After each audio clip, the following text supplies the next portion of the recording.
श्लोक 31। स्वधर्मंपि चावेक्ष्य न विकंपितुमर्हसि।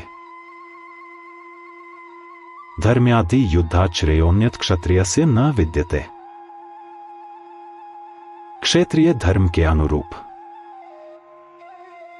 कर्तव्य कर्म करने की प्रेरणा। हे अर्जुन,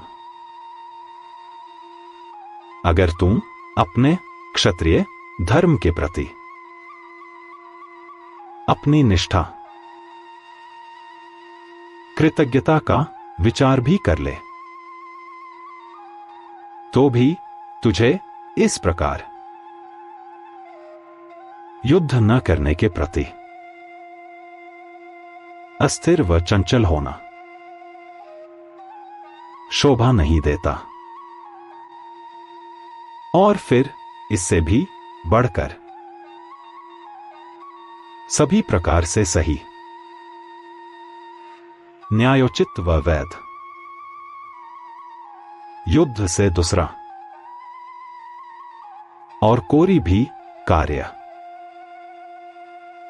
किसी क्षत्रिय के लिए श्रेयस्कर हो ही नहीं सकता। श्लोक 32। यदृच्छया चोपन्नम स्वर्गद्वारम पावृतम सुखिनः क्षत्रियाः पार्थ लभन्ते युद्धमीदृशम। हे पार्थ, निसंदेह इस प्रकार सभी गुणों से युक्त युद्ध करने का सुअवसर बड़े ही संयोगवश भाग्यशाली क्षत्रियों को ही प्राप्त होता है। और कौन अपने आप को ऐसे अपने आप से संयोग से खुले हुए स्वर्ग द्वार से लौट आना चाहेंगे। श्लोक 33। अथ चेत्त्वमिमं धर्मेण संग्रामं न करिष्यसि ततः स्वधर्मं कीर्तिं च हित्वा पापं वाप्स्यसि। इसके सब पहलुओं पर विचार करने के पश्चात भी अगर तुम अपने क्षत्रिय धर्म और कीर्ति के हित के लिए इस न्याय संगत धर्म युद्ध को नहीं करेगा तो तुम पाप को प्राप्त होगा। श्लोक 34। अकीर्तिं चापि भूतानि कथयिष्यन्ति ते व्ययाम् संभावितस्य चाकीर्तिर्मरणात्तिरिच्यते। अपयश और बदनामी मृत्यु से बढ़कर घातक, इन सबके अतिरिक्त भी अगर जो तुम युद्ध नहीं करेगा तो सभी लोग आने वाले अनंत काल तक तेरे इस व्यवहार की साहसपूर्ण कार्य को कायरता के रूप में लेते हुए बहुत ही निंदा, अपयश, बदनामी और बुराई करेंगे और सम्मानित और प्रतिष्ठा वाले सज्जनों के लिए उनकी निंदा, अपयश और बदनामी मृत्यु से कहीं बढ़कर होगी। श्लोक 35। भयाद्रणादुपर्तम मनस्यन्ते त्वां महार्था येषां च त्वं बहुमतो भूत्वा यास्यसि लाघवम्। और जिनकी दृष्टि में जो तुम अब बहुत ही सम्मानित और प्रतिष्ठित है, वही सभ्रांत लोग तुझसे अनादर व घृणा करते हुए तुझे भय व कायरता के कारण युद्ध से भागा हटा विरक्त हुआ मानेंगे।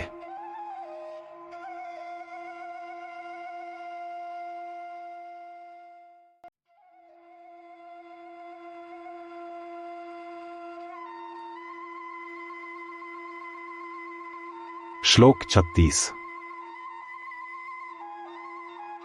अवाच्यवादांश्च बहून् वदिष्यन्ति तवाहिता निंदन्तस्तव सामर्थ्यम ततो द्वक्तरन्नु किम। तेरे सगे संबंधी जिनसे तू अब युद्ध नहीं करना चाहता, वही तेरे दुश्मन तेरी योग्यता, क्षमता, पुरुषार्थ के बारे में न जाने क्या क्या निंदा, अपमान रूप तेरे बारे में बयान देंगे। संकेत करेंगे और तेरा नाम ले लेकर तुझे ऐसे तुच्छ, न कहने योग्य, दुष्ट, निकृष्ट, न जाने क्या क्या शब्द कहेंगे, अफवाहें फैलाएंगे। तब उन अपमानजनक, असहाय और दुष्ट संबोधन से बढ़कर और दुख तेरे लिए क्या होगा। श्लोक 37। हतो वा प्राप्स्यसि स्वर्गं जित्वा वा भोक्ष्यसे महीम्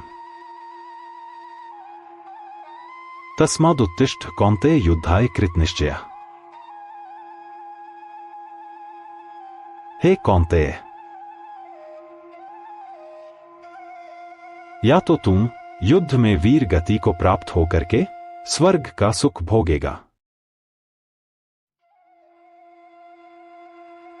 या युद्ध में विजयी होकर के इस पृथ्वी का राज सुख भोगेगा।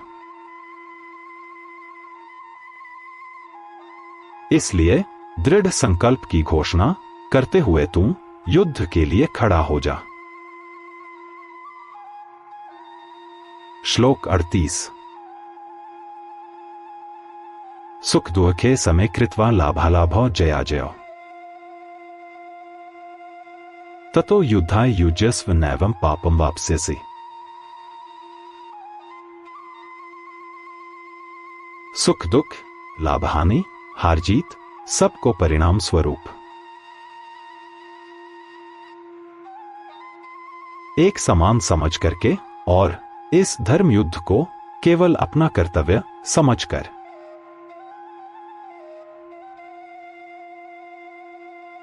अपने आप को निष्कर्म फलस्वरूप युद्ध के प्रति समर्पित करके युद्ध करने से तुम कदाचित पाप को प्राप्त नहीं होगा। श्लोक 39।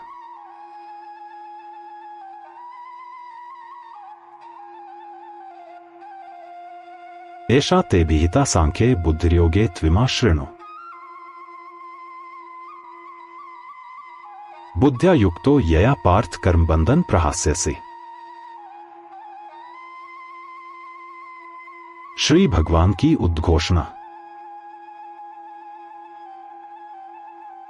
हे पार्थ, अभी तक जो कहा गया है वह बुद्धिमता तेरे लिए ज्ञानयोग विषय में कही गई है।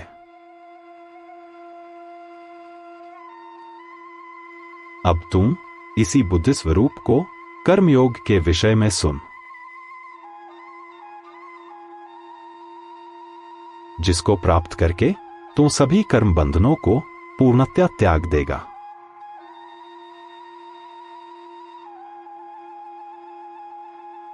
श्लोक 40। नेहा विक्रम नाशोस्ति प्रत्यवायो न विद्यते। स्वल्पम्प्यस्य धर्मस्य त्रायते महतो भयात्। कर्मयोग, कर्म का तो विचार ही फलदायी। यह कर्मयोग आरंभ करने मात्र से अर्थात करते ही फल प्रदान करने वाला है।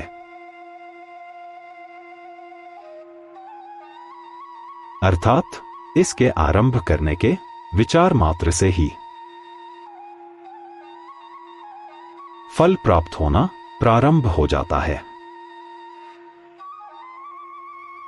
और किंचित मात्र किया गया प्रयत्न भी नाश व व्यर्थ नहीं जाता, अपितु उस ओर थोड़ा सा भी धर्म रूप प्रयास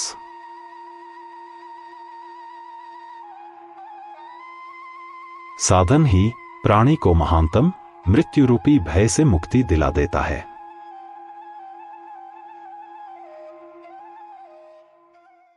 श्री गीता ग्रंथ से ऊर्जा पाए, अपने आप को जीवंत रखें, इसके प्रचार प्रसार में सहयोग करें।